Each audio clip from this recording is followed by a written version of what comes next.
So sometimes you may be contacted by a customer just looking for a general idea of prices for a number of items. And in that situation, you would generate a quote for them.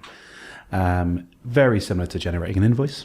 So if you watch that video, it's basically the same, but you choose quote rather than invoice. If you haven't, no worries. First of all, make sure you're logged into your seller admin account. And from the admin panel, which is this page, look to the left, go to action, expand that, and then select quote just down here. You will be presented with the inventory, or the inventory you have in your item manager, and you will then be able to generate the quote effectively. So let's just say this is going to be this item here, which is £175. It doesn't really have a proper name. I just called it 175 test.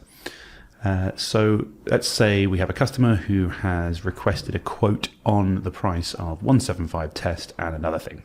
So all we have to do on the right hand side here, if we would like to add a single item, we just press the basket. If we would like to add more, like 2+ or whatever, we type in the number in the action section, and after that we then hit the basket icon. So let's just say this person has asked for a quote on 2 of item 40. We're taken through to the cross-sell upsell section, so we can ignore that for now.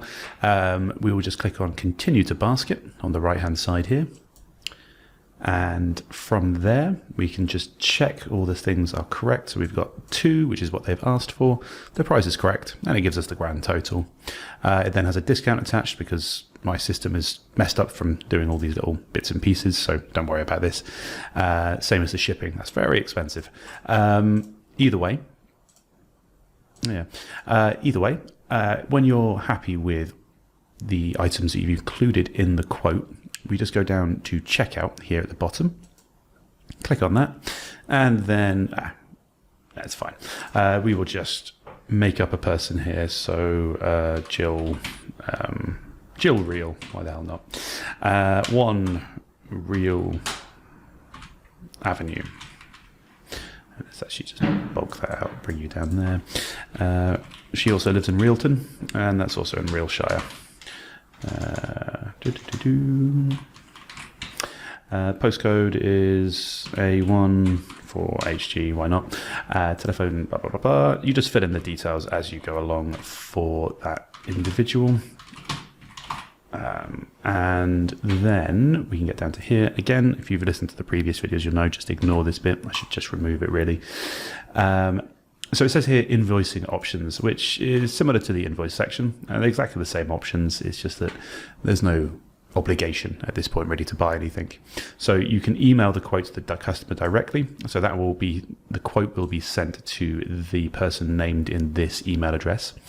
You can also choose to include a pay now button in that invoice if you would like to sort of push a bit further there for a sale. I'm just going to take that off because it's a quote, you know, to see how it goes. I'm going to say that this quote is valid for 100 days. I'm not going to change my prices. It's a known individual, whatever, you know, just change it as you need to. For this one though, I'm not going to deduct the items because they're not going to be taken. Because this is a quote, they haven't committed to buying anything, so I'm going to remove that option of deduct items. When I'm satisfied that all the information here is correct, the numbers are good, and I'm happy with my invoicing options, I'm just going to click on the generate quote button. There we go.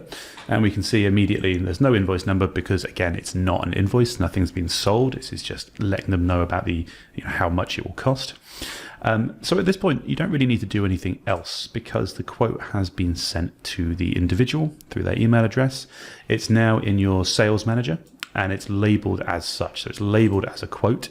So we know that this isn't going to be taken away from income or out, you know, outgoings or income, sorry. So yeah, at this point, you've basically created the quote, you've sent it off to the customer. If they then choose to continue to purchase it, they can just return to the store and purchase it in the normal fashion. Thank you very much.